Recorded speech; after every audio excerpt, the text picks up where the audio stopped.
ਸਭ ਤੋਂ ਪਹਿਲਾਂ ਸਾਰਿਆਂ ਨੂੰ ਨਮਸਕਾਰ। ਅੱਜ ਆਪਾਂ ਗੱਲ ਕਰਾਂਗੇ 10ਵੀਂ ਜਮਾਤ ਦੇ ਮੈਥ ਦੇ ਪਾਠ ਨੰਬਰ 1 ਵਾਸਤਵਿਕ ਸੰਖਿਆਵਾਂ ਦੀ ਪ੍ਰਸ਼ਨਾਵਲੀ 1.2।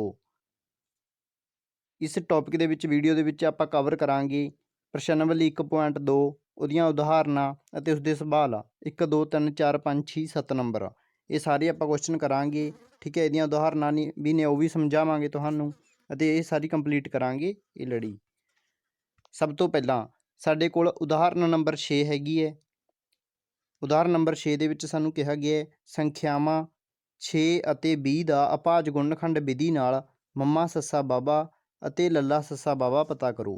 ਇਸ ਦੇ ਵਿੱਚ ਅਸੀਂ 6 ਅਤੇ 20 ਦਾ ਮੰਮਾ ਸੱਸਾ ਬਾਬਾ ਅਤੇ ਲੱਲਾ ਸੱਸਾ ਬਾਬਾ ਪਤਾ ਕਰਨਾ ਹੈਗੇ।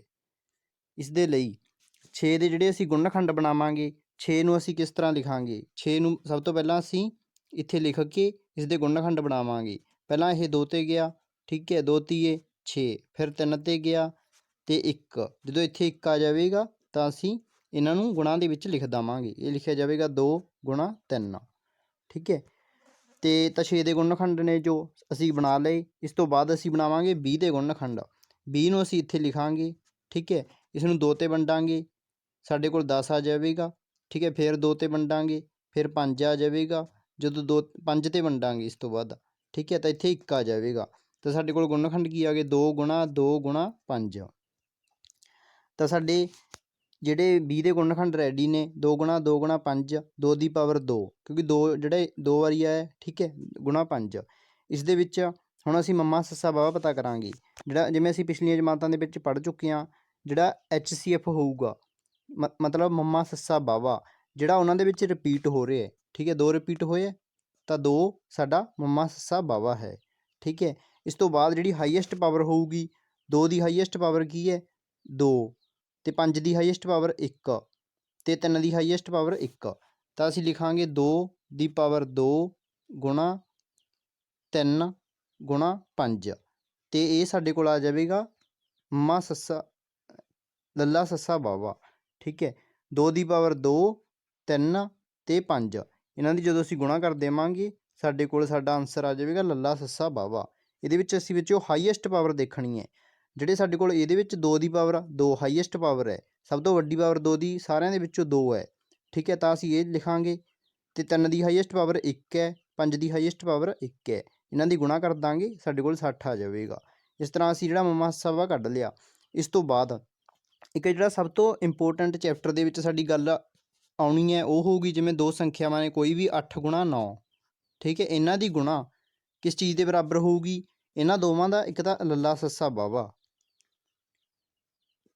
8 ਗੁਣਾ 9 ਕਿਹਦੇ ਬਰਾਬਰ ਹੋਣਗੇ, ਇਹਨਾਂ ਦੋਵਾਂ ਦਾ LCM, ਠੀਕ ਹੈ, ਗੁਣਾ HCF,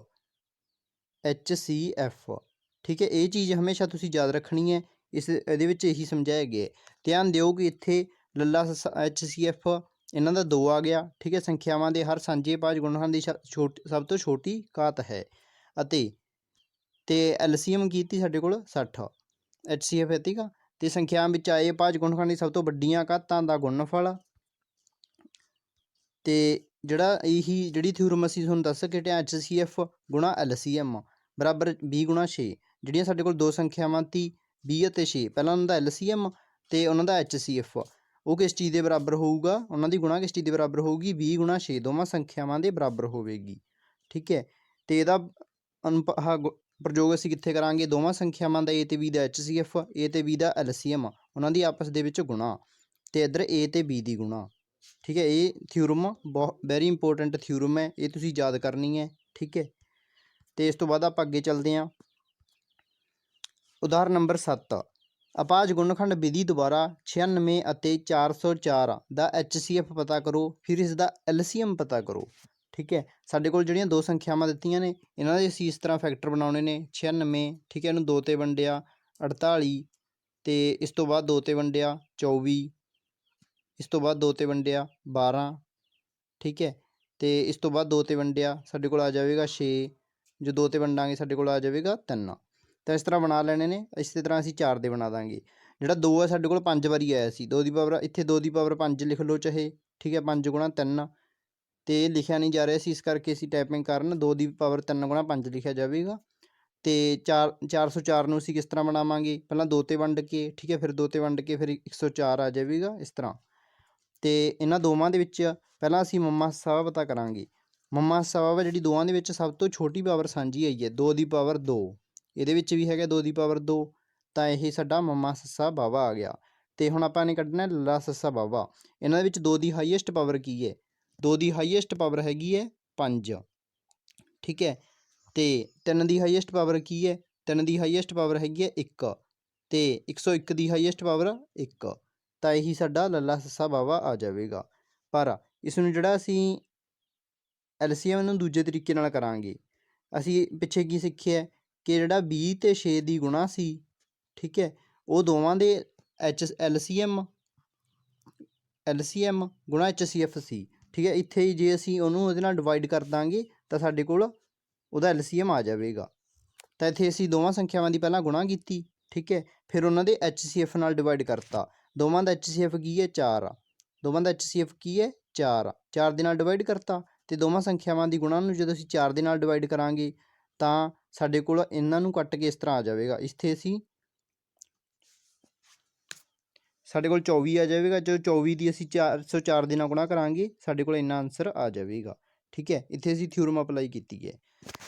ਉਦਾਹਰਨ ਨੰਬਰ 8, ਸੰਖਿਆਵਾਂ 6, 72 ਅਤੇ 120 ਦਾ ਅਪਾਹਜ ਗੁਣਨਖੰਡ ਵਿਧੀ ਨਾਲ HCF ਅਤੇ LCM ਪਤਾ ਕਰੋ। ਤਾਂ ਅਸੀਂ ਇਸੇ ਤਰ੍ਹਾਂ ਉਹਨਾਂ ਦੀ ਦੁਬਾਰਾ ਗੁਣਨਖੰਡ ਬਣਾ ਲਵਾਂਗੇ। 6 ਬਰਾਬਰ ਸਾਡੇ ਕੋਲ ਕਿੰਨਾ ਆ ਜਾਵੇਗਾ 2 ਗੁਣਾ 3, ਠੀਕ ਹੈ। 72 ਬਰਾਬਰ ਕਿੰਨਾ ਆ ਜਾਵੇਗਾ 2 ਗੁਣਾ 2, ਠੀਕ ਹੈ। ਤੇ ਤਾਂ ਅਸੀਂ 72 ਨੂੰ ਇਸ ਤਰ੍ਹਾਂ ਕਰ ਸਕਦੇ ਹਾਂ 2 72, ਠੀਕ ਹੈ, 2 ਗੁਣਾ 36, ਠੀਕ ਹੈ, 2 ਗੁਣਾ 18 ਤੇ 2 ਗੁਣਾ ਇੱਕ ਵਾਰੀ 2 ਹੋਰ ਆ ਜਾਵੇਗਾ, ਇੱਥੇ ਆ ਜਾਵੇਗਾ 9। ਤਾਂ ਅਸੀਂ ਇਹ ਤੋਂ ਬਾਅਦ ਆ ਜਾਵੇਗਾ 3 ਗੁਣਾ 3, ਠੀਕ ਹੈ। ਤਾਂ ਅਸੀਂ ਤੁਹਾਡੀ ਉਹਦੇ ਲਈ ਕਰ ਦਿੰਦੇ ਹਾਂ 3 2 ਵਾਰੀ ਆ ਗਿਆ, ਠੀਕ ਹੈ, 2 3 ਵਾਰੀ ਆ ਗਿਆ, ਤੇ 2 ਗੁਣਾ 6 ਆ ਬਣ ਗਿਆ। ਇਸ ਤੋਂ ਬਾਅਦ 120 ਦੇ ਫੈਕਟਰ ਇਹ ਬਣ ਜਾਣਗੇ, ਠੀਕ ਹੈ। ਤੇ ਇਸ ਤੋਂ ਬਾਅਦ ਆਪਾਂ ਅੱਗੇ ਚੱਲਦੇ ਹਾਂ। 2 ਗੁਣਾ 2 ਦੀ ਪਾਵਰ 1 ਅਤੇ 3 ਦੀ ਪਾਵਰ 1 ਸਾਂਝੇ ਅਪਾਹਜ ਗੁਣਨਖੰਡ ਸਭ ਤੋਂ ਛੋਟੀਆਂ ਘਾਤਾਂ ਨੇ। ਇਹਦੇ ਵਿੱਚ ਸਭ ਤੋਂ ਛੋਟੇ ਘਾਤਾਂ ਕੀ ਨੇ ਸਾਂਝੇ, ਜਿਹੜੇ ਤਿੰਨਾਂ ਦੇ ਵਿੱਚ ਹੁਣ 2 ਦੀ ਪਾਵਰ 1 ਤੇ 3 ਦੀ ਪਾਵਰ 1, ਤਾਂ ਇਹੀ ਸਾਡਾ ਜਿਹੜਾ HCF ਬਣ ਜਾਵੇਗਾ 2 ਗੁਣਾ 3 ਦੀ ਪਾਵਰ 6। ਤਾਂ ਸਾਡਾ HCF ਕੀ ਆ ਗਿਆ, ਤਾਂ ਸਾਡਾ HCF ਆ ਗਿਆ 6, ਠੀਕ ਹੈ। ਇਸ ਤੋਂ ਬਾਅਦ ਆਪਾਂ ਗੱਲ ਕਰਦੇ ਹਾਂ LCM ਦੀ। ਤੇ ਇਹਨਾਂ ਦੇ ਵਿੱਚ ਸਭ ਤੋਂ ਵੱਡੀ ਘਾਤ ਦੇਖਾਂਗੇ। 2 ਦੀ ਸਭ ਤੋਂ ਵੱਡੀ ਘਾਤ ਕੀ ਹੈ 3, ਠੀਕ ਹੈ, ਤੇ 3 ਦੀ ਸਭ ਤੋਂ ਵੱਡੀ ਘਾਤ ਕੀ ਹੈ 2, ਤੇ 5 ਦੀ ਸਭ ਤੋਂ ਵੱਡੀ ਘਾਤ ਕੀ ਹੈ 1।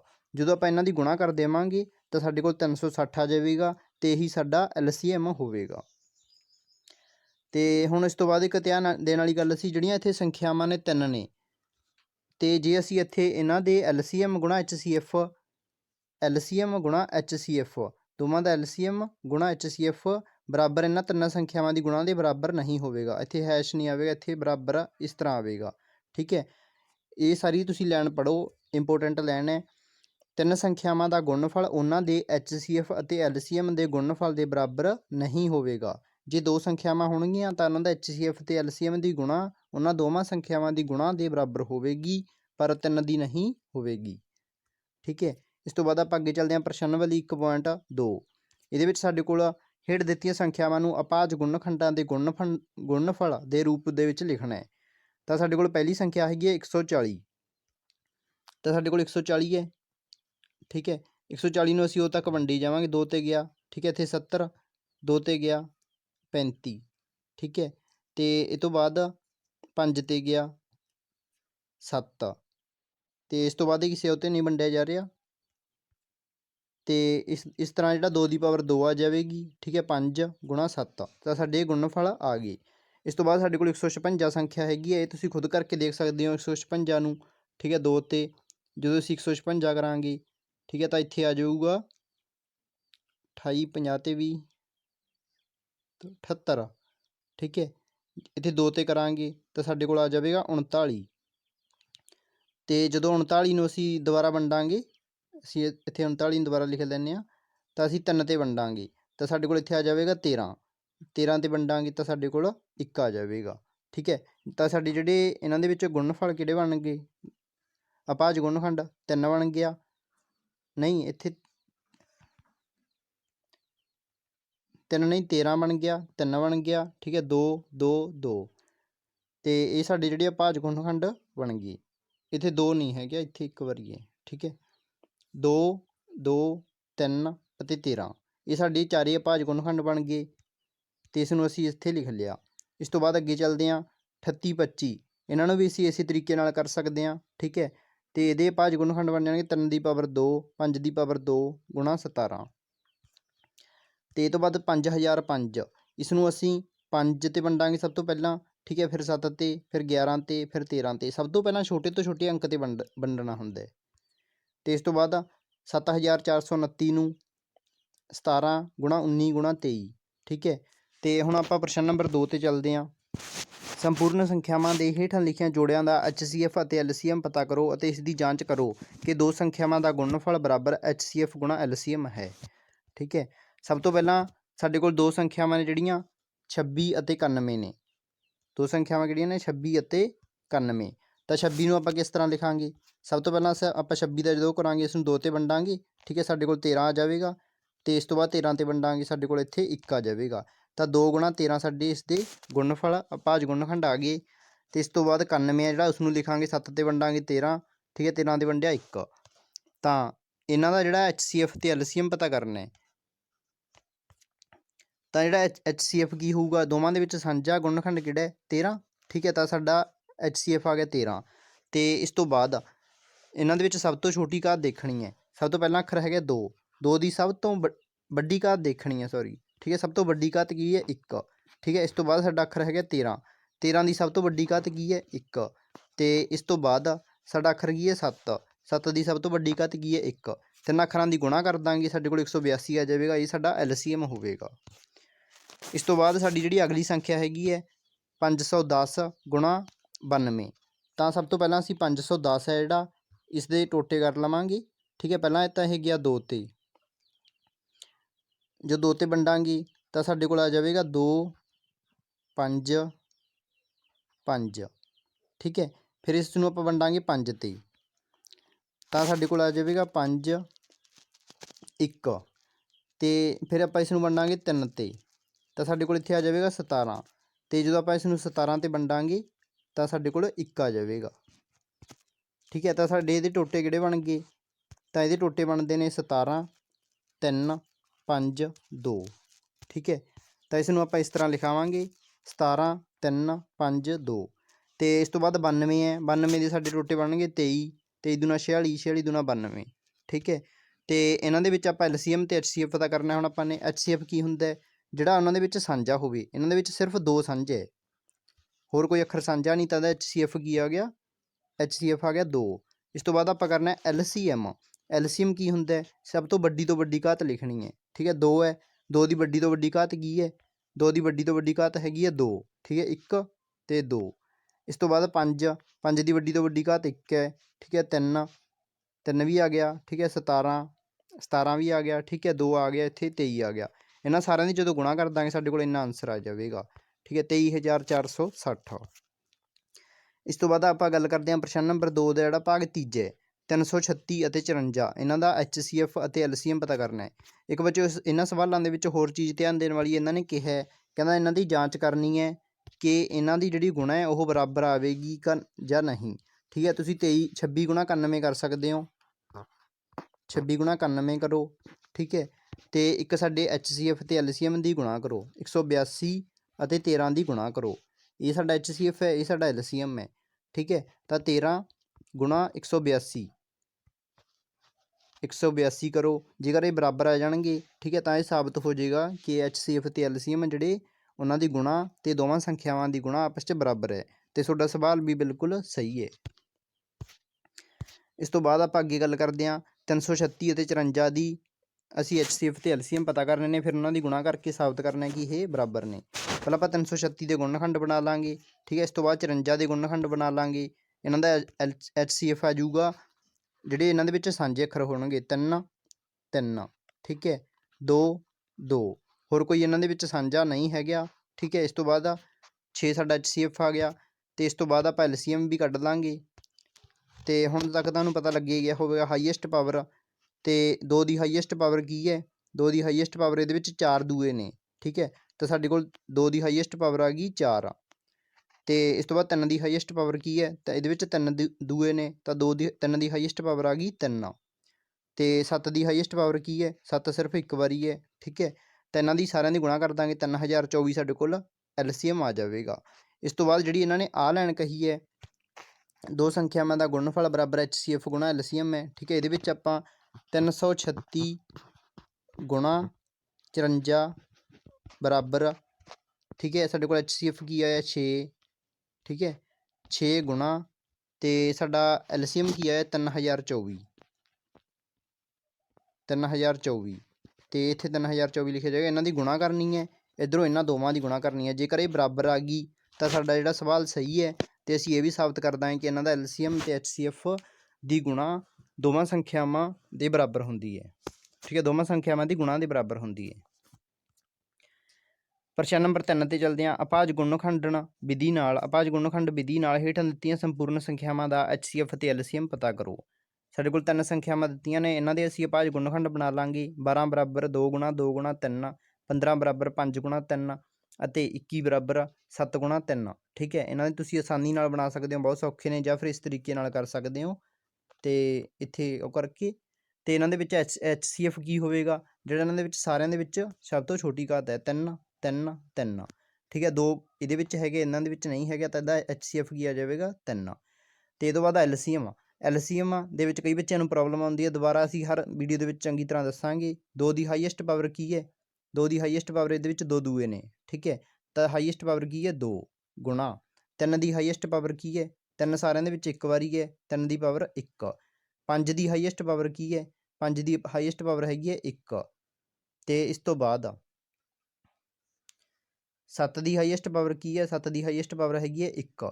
ਤਾਂ ਇਹਨਾਂ ਸਾਰਿਆਂ ਦੀ ਅਸੀਂ ਗੁਣਾ ਕਰ ਦਾਂਗੇ ਤਾਂ ਸਾਡੇ ਕੋਲ HCF ਆ ਜਾਵੇਗਾ, ਠੀਕ ਹੈ। LCM ਆ ਜਾਵੇਗਾ, ਠੀਕ ਹੈ। ਤੇ ਜਦੋਂ ਆਪਾਂ ਨੇ ਇੱਥੇ ਗੁਣਾ ਕਰੀ ਤਾਂ ਸਾਡੇ ਕੋਲ LCM ਆ ਗਿਆ 420। HCF ਆਪਾਂ ਨੇ ਪਹਿਲਾਂ ਕੱਢ ਲਿਆ ਸੀ, ਸਾਰਿਆਂ ਦੇ ਵਿੱਚ ਸਾਂਝਾ ਸੀ ਜਿਹੜਾ 3।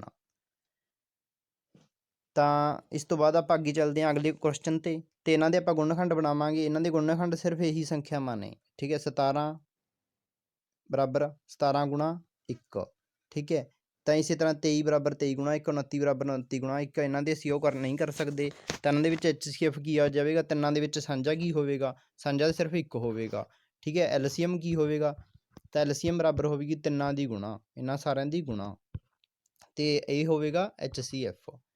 ਤੇ ਸੋਲਵ ਕੀਤਾ ਪਿਆ 17 ਬਰਾਬਰ 17 ਗੁਣਾ 1, 23 ਬਰਾਬਰ 23 ਗੁਣਾ 1, 29 ਬਰਾਬਰ 1 ਗੁਣਾ 29 ਜਾਂ 29 ਗੁਣਾ 1, ਇੱਕ ਗੱਲ ਹੈ। ਤੇ HCF ਕੀ ਆ ਗਿਆ ਜਿਹੜਾ ਇਹਨਾਂ ਦੇ ਵਿੱਚ ਸਾਂਝਾ ਹੈ, ਠੀਕ ਹੈ 1। ਜਿਨ੍ਹਾਂ ਦੇ ਵਿੱਚ ਕੁਛ ਵੀ ਕਾਮਨ ਨਾ ਆਵੇ ਤਾਂ ਉਹਦਾ HCF ਕੀ ਹੁੰਦਾ 1। ਤੇ ਹੁਣ ਆਪਾਂ LCM ਦੇਖਣਾ ਹੈ। LCM ਇਹਨਾਂ ਸੰਖਿਆਵਾਂ ਦੀ ਆਪਸ ਦੇ ਵਿੱਚ ਗੁਣਾ, ਠੀਕ ਹੈ। ਤਾਂ ਉਹ ਸਾਡਾ ਆਨਸਰ ਕੀ ਆ ਜਾਏਗਾ 11339, 11339।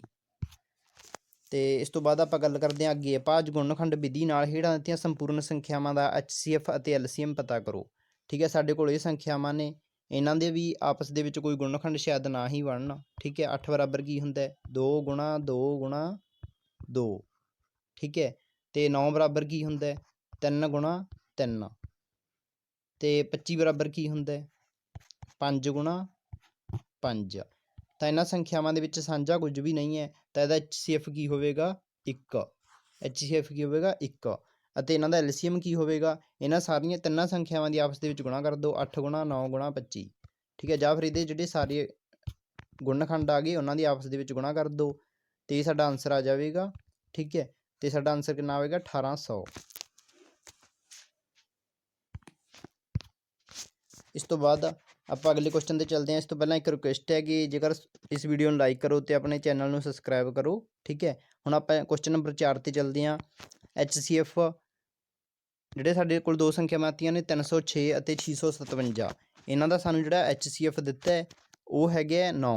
ਮਤਲਬ ਇਹਨਾਂ ਦੋਵਾਂ ਸੰਖਿਆਵਾਂ ਦੇ ਵਿੱਚ 9 ਗੁਣਨਖੰਡ ਦੋਨਾਂ ਸੰਖਿਆਵਾਂ ਦੇ ਜੋ ਗੁਣਨਖੰਡ ਕਰੇ ਤਾਂ ਉਹਨਾਂ ਦੇ ਵਿੱਚ 9 ਗੁਣਨਖੰਡ ਦੋਵਾਂ ਦਾ ਬਣਿਆ, ਠੀਕ ਹੈ। ਤੇ LCM ਆਪਾਂ ਨੇ ਪਤਾ ਕਰਨਾ ਹੈ।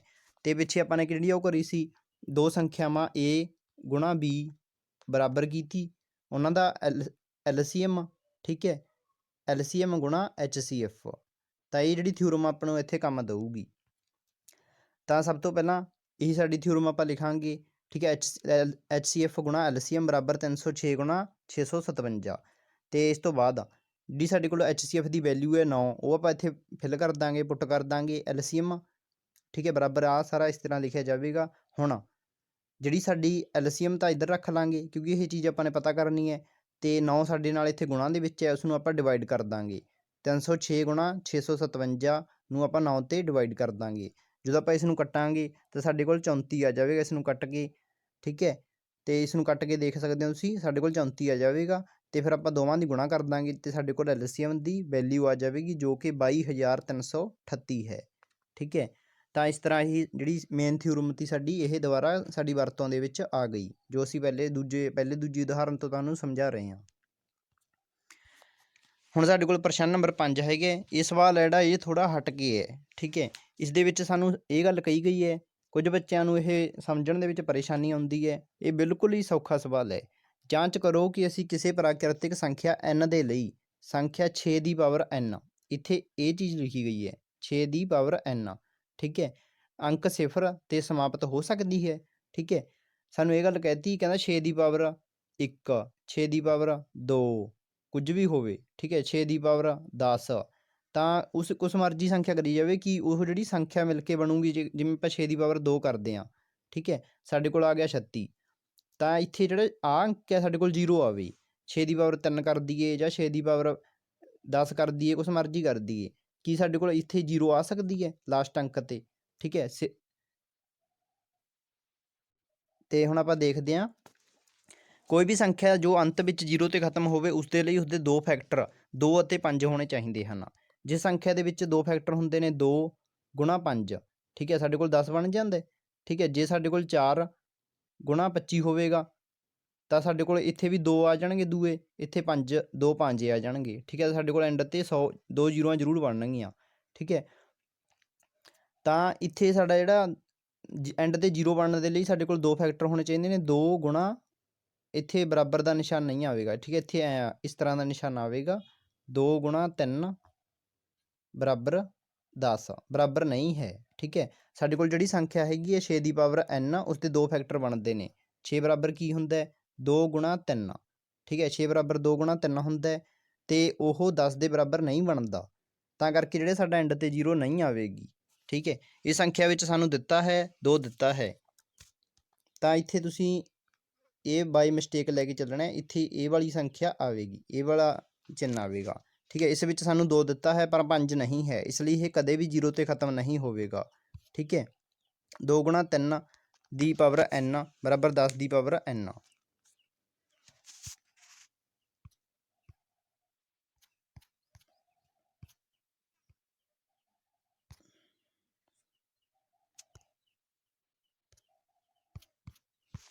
ਅਤੇ ਹੁਣ ਆਪਾਂ ਨੈਕਸਟ ਕੁਐਸਚਨ 'ਤੇ ਚੱਲਦੇ ਹਾਂ। ਵਿਆਖਿਆ ਕਰੋ ਕਿ 7 ਗੁਣਾ 11 ਗੁਣਾ 13 ਜਿਹੜੀਆਂ ਇਹ 3 ਅਪਾਹਜ ਸੰਖਿਆਵਾਂ ਨੇ ਪਲੱਸ 13, ਠੀਕ ਹੈ। ਇੱਕ ਤਾਂ ਇਹ ਅਪਾਹਜ ਸੰਖਿਆ ਹੈ, ਅਪਾਹਜ ਸੰਖਿਆਵਾਂ ਦੀ ਗੁਣਾ ਕੀਤੀ ਗਈ ਹੈ ਇੱਥੇ, ਠੀਕ ਹੈ, ਅਤੇ ਦੂਜੀ ਇਹ ਵਾਲੀ ਹੈ, ਠੀਕ ਹੈ। ਇਸ ਦੇ ਵਿੱਚ ਤਾਂ ਅਪਾਹਜ ਹੈਗੇ ਨੇ ਗੁਣਨਖੰਡ, ਅਤੇ ਇਹ ਅਪਾਹਜ ਸੰਖਿਆਵਾਂ ਕਿਉਂ ਹਨ, ਅਸੀਂ ਇਹ ਗੱਲ ਦੱਸਣੀ ਇਹਨਾਂ ਨੂੰ। ਅਤੇ ਅਪਾਹਜ ਸੰਖਿਆਵਾਂ ਉਹ ਹੁੰਦੀਆਂ ਹਨ ਜਿਨ੍ਹਾਂ ਦੇ 3 ਜਾਂ 3 ਤੋਂ ਜ਼ਿਆਦਾ ਫੈਕਟਰ ਹੁੰਦੇ ਹਨ, ਠੀਕ ਹੈ। ਜਿਹੜੀਆਂ ਅਪਾਹਜ ਹੁੰਦੀਆਂ ਨੇ ਉਹਦੇ ਇੱਕ ਤਾਂ ਖੁਦ ਵਾਲਾ ਫੈਕਟਰ ਹੁੰਦਾ ਹੈ, ਜਿਵੇਂ ਸਾਡੇ ਕੋਲ ਕੋਈ ਵੀ ਸੰਖਿਆ ਜਿਵੇਂ 5 ਹੈ, ਠੀਕ ਹੈ, 5 ਨੂੰ ਅਸੀਂ ਕੀ ਲਿਖਾਂਗੇ 1 ਗੁਣਾ 5, 5 ਨੂੰ ਇੱਕ ਤਾਂ ਅਸੀਂ 5 'ਤੇ ਵੰਡ ਸਕਦੇ ਹਾਂ ਖੁਦ 'ਤੇ, ਠੀਕ ਹੈ, ਇੱਕ ਅਸੀਂ 1 'ਤੇ, ਤਾਂ ਇਸ ਤੋਂ ਇਲਾਵਾ ਇਸਦਾ ਕੋਈ ਹੋਰ ਉਹ ਨਹੀਂ ਬਣਦਾ, ਗੁਣਨਖੰਡ ਨਹੀਂ ਬਣਦਾ, ਠੀਕ ਹੈ। ਪਰ ਇਹ ਸੰਖਿਆਵਾਂ ਦੀ ਜਦੋਂ ਆਪਾਂ ਗੁਣਾ ਕਰ ਦਾਂਗੇ ਇਸਦੇ ਜੇਕਰ 2 ਤੋਂ ਵੱਧ ਫੈਕਟਰ ਬਣਦੇ ਹੋਏ, ਠੀਕ ਹੈ, ਤਾਂ ਇਹ ਭਾਜ ਸੰਖਿਆਵਾਂ ਹੋਣਗੀਆਂ। ਕਿਹੜੀਆਂ ਸੰਖਿਆਵਾਂ ਹੋਣਗੀਆਂ ਭਾਜ, ਠੀਕ ਹੈ, ਪਰ 5 ਕੀ ਹੈ ਅਪਾਹਜ।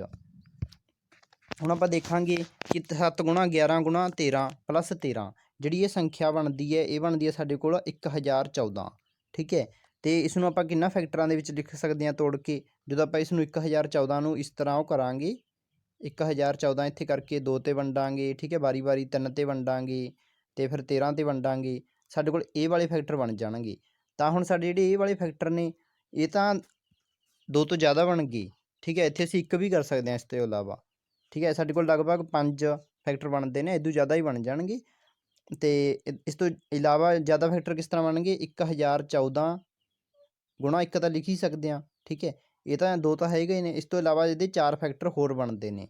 ਤਾਂ ਇਹ ਕੀ ਹੈ, ਇੱਕ ਭਾਜ ਸੰਖਿਆ ਹੈ, ਇਹ ਇੱਕ ਭਾਜ ਸੰਖਿਆ ਹੈ। ਅਸੀਂ ਇਹੀ ਵਿਆਖਿਆ ਕਰਨੀ ਸੀ, ਅਸੀਂ ਵਿਆਖਿਆ ਕਰਤੀ ਕਿ ਇਸ ਦੇ ਜਿਹੜੇ 2 ਤੋਂ ਜ਼ਿਆਦਾ ਫੈਕਟਰ ਬਣਦੇ ਨੇ, ਇਸ ਕਰਕੇ ਇਹ ਭਾਜ ਸੰਖਿਆ ਹੈ। ਤੇ ਹੁਣ ਸਾਡੇ ਕੋਲ ਜਿਹੜੀ ਸੈਕੰਡ ਸੰਖਿਆ ਹੈਗੀ ਹੈ ਇਹ ਵਾਲੀ ਹੈ, ਤੇ ਅਸੀਂ ਜੋ ਸਾਰਿਆਂ ਨੂੰ ਸੋਲਵ ਕਰਾਂਗੇ ਸਾਡੇ ਕੋਲ ਇਸ ਸੰਖਿਆ ਬਣ ਗਈ। ਤੇ ਜਦੋਂ 5045 ਨੂੰ ਅਸੀਂ ਇਸ ਤਰ੍ਹਾਂ ਇਹਦੇ ਭਾਜ ਗੁਣਨਖੰਡ ਬਣਾਵਾਂਗੇ, ਠੀਕ ਹੈ। ਜਦੋਂ ਭਾਜ ਗੁਣਨਖੰਡ ਬਣਾਵਾਂਗੇ ਤਾਂ ਸਾਡੇ ਕੋਲ ਇਸਦੇ 4 ਫੈਕਟਰ ਬਣ ਸਕਦੇ ਨੇ ਮੈਕਸੀਮਮ। ਇਹ ਤਾਂ 5045 ਗੁਣਾ 1 ਤੇ 5 ਗੁਣਾ 1009, ਠੀਕ ਹੈ। ਤਾਂ ਇਹ 2 ਤੋਂ ਜ਼ਿਆਦਾ ਹੋ ਗਏ, ਇਹ ਜਿਹੜੇ 2 ਤੋਂ ਜ਼ਿਆਦਾ ਹੋ ਗਏ, ਠੀਕ ਹੈ। ਤੇ ਜਦੋਂ ਇਹ 2 ਤੋਂ ਜ਼ਿਆਦਾ ਹੋ ਗਏ ਤਾਂ ਸਾਡੇ ਕੋਲ ਇਹ ਇੱਕ ਭਾਜ ਸੰਖਿਆ ਬਣ ਗਈ। ਹੁਣ ਆਪਾਂ ਪ੍ਰਸ਼ਨ ਨੰਬਰ 7 ਤੇ ਚੱਲਦੇ ਹਾਂ। ਪ੍ਰਸ਼ਨ ਨੰਬਰ 7 ਦੇ ਵਿੱਚ ਕਿਹਾ ਗਿਆ ਕਿਸੇ ਖੇਡ ਦੇ ਮੈਦਾਨ ਦੇ ਚਾਰੇ ਪਾਸਿਓਂ ਇੱਕ ਚੱਕਰਾਕਾਰ ਰਸਤਾ ਹੈ, ਠੀਕ ਹੈ। ਇਸ ਮੈਦਾਨ ਦਾ ਇੱਕ ਚੱਕਰ ਲਗਾਉਣ ਲਈ ਰਿੰਪੀ ਨੂੰ 18 ਮਿੰਟ ਲੱਗਦੇ ਹਨ, ਜਦ ਕਿ ਇਸ ਮੈਦਾਨ ਦਾ ਇੱਕ ਚੱਕਰ ਲਗਾਉਣ ਲਈ ਰਵੀ ਨੂੰ 12 ਮਿੰਟ ਲੱਗਦੇ ਹਨ। ਮੰਨ ਲਓ ਕਿ ਉਹ ਦੋਨਾਂ ਇੱਕ ਹੀ ਸਥਾਨ ਅਤੇ ਇੱਕ ਹੀ ਸਮੇਂ 'ਤੇ ਚੱਲਣਾ ਸ਼ੁਰੂ ਕਰਦੇ ਹਨ ਅਤੇ ਇੱਕ ਹੀ ਦਿਸ਼ਾ ਵਿੱਚ ਜਾਂਦੇ ਹਨ। ਕਿੰਨੇ ਸਮੇਂ ਬਾਅਦ ਉਹ ਦੋਵੇਂ ਸ਼ੁਰੂ ਵਾਲੇ ਸਥਾਨ 'ਤੇ ਦੁਬਾਰਾ ਮਿਲਣਗੇ? ਤਾਂ ਸਾਡੇ ਕੋਲ ਜਿਹੜਾ ਕੁਐਸਚਨ ਕੀ ਹੈ, ਇਹ ਵਾਲਾ ਇੱਕ ਗਰਾਊਂਡ ਹੈ, ਠੀਕ ਹੈ। ਕਿਸੇ ਵੀ ਇੱਕ ਪੁਆਇੰਟ ਤੋਂ ਮੰਨ ਲਓ ਇੱਥੋਂ ਉਹ ਦੋਵੇਂ ਚੱਲਣਾ ਸ਼ੁਰੂ ਕਰਦੇ ਨੇ ਇੱਕ ਹੀ ਦਿਸ਼ਾ ਵਿੱਚ ਇੱਕ ਹੀ ਸਮੇਂ 'ਤੇ, ਠੀਕ ਹੈ। ਇੱਕ ਹੀ ਸਥਾਨ ਤੋਂ ਇੱਕ ਹੀ ਸਮੇਂ 'ਤੇ ਇੱਕ ਹੀ ਦਿਸ਼ਾ ਵਿੱਚ, ਠੀਕ ਹੈ। ਉਹ ਦੋਵੇਂ ਇਸ ਤਰ੍ਹਾਂ ਘੁੰਮਣਾ ਸ਼ੁਰੂ ਕਰ ਦਿੰਦੇ ਨੇ ਅਤੇ ਉਹਨਾਂ ਦੀ ਸਪੀਡ ਹੈ ਜਿਹੜੀ ਅਲੱਗ-ਅਲੱਗ ਹੈ। ਇੱਕ ਤੇਜ਼ ਚੱਲਦਾ ਹੈ, ਠੀਕ ਹੈ, ਇੱਕ ਸਲੋਅ ਚੱਲਦਾ ਹੈ, ਇੱਕ ਤੇਜ਼ ਚੱਲਦਾ ਇੱਕ ਸਲੋਅ ਚੱਲਦਾ, ਇਸ ਤਰ੍ਹਾਂ ਚੱਲਦੇ ਰਹਿੰਦੇ ਨੇ ਉਹ। ਅਤੇ ਆਪਾਂ ਨੂੰ ਇਹ ਪੁੱਛਿਆ ਗਿਆ ਕਿ ਉਹ ਕਿੰਨੇ ਸਮੇਂ ਬਾਅਦ ਇੱਕ ਦੂਸਰੇ ਨੂੰ ਕਿੰਨੇ ਸਮੇਂ ਬਾਅਦ ਦੋਵੇਂ ਸ਼ੁਰੂ ਵਾਲੇ ਸਥਾਨ 'ਤੇ ਦੁਬਾਰਾ ਮਿਲਣਗੇ, ਠੀਕ ਹੈ। ਸ਼ੁਰੂ ਵਾਲੇ ਸਥਾਨ 'ਤੇ ਇਸੇ ਪੁਆਇੰਟ 'ਤੇ ਕਿੰਨੇ ਸਮੇਂ ਬਾਅਦ ਨੇ ਜਿਹੜੇ ਦੁਬਾਰਾ ਮਿਲਣਗੇ ਉਹ, ਠੀਕ ਹੈ। ਸਾਨੂੰ ਇਹ ਗੱਲ ਕਹੀ ਗਈ ਹੈ। ਅਤੇ ਹੁਣ ਆਪਾਂ ਦੇਖਾਂਗੇ ਇਸ ਦੇ ਲਈ ਕੀ ਕਰਨਾ ਪਊਗਾ। ਅਸੀਂ ਦੋਵਾਂ ਦੇ ਜਿਹੜੇ ਟਾਈਮ ਦਿੱਤੇ ਹੋਏ ਨੇ ਸਾਨੂੰ, ਰਿੰਪੀ ਨੂੰ ਕਿੰਨੇ ਮਿੰਟ ਲੱਗਦੇ ਨੇ 18, ਰਵੀ ਨੂੰ ਕਿੰਨੇ ਲੱਗਦੇ ਨੇ 12। ਅਤੇ ਇਸ ਚੀਜ਼ ਦਾ ਪਤਾ ਕਰਨ ਲਈ ਅਸੀਂ ਇਹਦਾ LCM ਕਰਾਂਗੇ, ਠੀਕ ਹੈ। ਜਿਹੜਾ LCM ਹੋਊਗਾ ਉਹਦੇ ਨਾਲ ਸਾਨੂੰ ਪਤਾ ਲੱਗ ਜੂ ਕਿੰਨੇ ਸਮੇਂ ਬਾਅਦ ਮਿਲਣਗੇ। ਉਹ ਮਿਲਣਗੇ 18 ਅਤੇ 12 ਦੇ LCM 'ਤੇ, 18 ਅਤੇ 12 ਦੇ LCM 'ਤੇ, ਜਿੰਨਾ ਵੀ ਇਹਨਾਂ ਦਾ LCM ਆਵੇਗਾ। ਅਤੇ LCM ਆਪਾਂ ਕਿਵੇਂ ਕਰਦੇ ਹਾਂ, 18 ਦੇ ਆਪਾਂ ਭਾਜ ਗੁਣਨਖੰਡ ਪਤਾ ਕਰ ਲਾਂਗੇ ਅਤੇ 12 ਦੇ ਵੀ ਭਾਜ ਗੁਣਨਖੰਡ ਪਤਾ ਕਰ ਲਾਂਗੇ। ਅਤੇ ਇਹਨਾਂ ਦੇ ਵਿੱਚ ਜਿਹੜੀ ਹਾਈਐਸਟ ਪਾਵਰ ਹੋਊਗੀ ਉਸ ਦੀ ਆਪਾਂ ਗੁਣਾ ਕਰ ਦਾਂਗੇ। ਇੱਕ ਟੋਟਾ ਹੈਗਾ ਇਹਨਾਂ ਦਾ 2, 2 ਦੀ ਹਾਈਐਸਟ ਪਾਵਰ ਕੀ ਹੈ, 2 ਦੀ ਹਾਈਐਸਟ ਪਾਵਰ ਹੈਗੀ ਹੈ 2, ਠੀਕ ਹੈ, ਗੁਣਾ। ਅਤੇ ਸੈਕਿੰਡ ਹੋਏਗਾ 3 ਫੈਕਟਰ, 3 ਦੀ ਪਾਵਰ ਹਾਈਐਸਟ ਕੀ ਹੈ, 3 ਦੀ ਹਾਈਐਸਟ ਪਾਵਰ ਹੈਗੀ ਹੈ 2, ਠੀਕ ਹੈ। ਹੁਣ ਆਪਾਂ ਇਹਨਾਂ ਦੀ ਗੁਣਾ ਕਰ ਸਕਦੇ ਹਾਂ।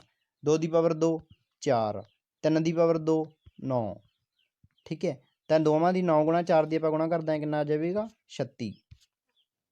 ਤਾਂ ਉਹ ਦੋਵੇਂ 36 ਮਿੰਟ ਬਾਅਦ ਸ਼ੁਰੂ ਵਾਲੇ ਸਥਾਨ 'ਤੇ ਦੁਬਾਰਾ ਮਿਲਣਗੇ, ਠੀਕ ਹੈ। ਅਤੇ ਸਾਡਾ ਸਵਾਲ ਹੋ ਗਿਆ। ਇਸ ਤੋਂ ਬਾਅਦ ਸ਼ਾਇਦ ਇਹ ਚੈਪਟਰ ਹੈ ਜਿਹੜਾ ਕੰਪਲੀਟ ਹੋ ਗਿਆ, ਮਤਲਬ 1.2 ਹੈ ਜਿਹੜੀ ਇਹ ਨੰਬਰ ਹੀ ਕੰਪਲੀਟ ਹੋਊਗੀ। 1.1 ਦੀ ਅਸੀਂ ਵੀਡੀਓ ਪਹਿਲਾਂ ਪਾ ਰੱਖੀ ਹੈ, ਉਹ ਤੁਸੀਂ ਦੇਖ ਸਕਦੇ ਹੋ। ਇਸ ਵੀਡੀਓ ਦੇ ਅਸੀਂ ਡਿਸਕ੍ਰਿਪਸ਼ਨ ਦੇ ਵਿੱਚ ਉਹਦਾ ਲਿੰਕ ਪਾ ਦਾਂਗੇ, ਠੀਕ ਹੈ।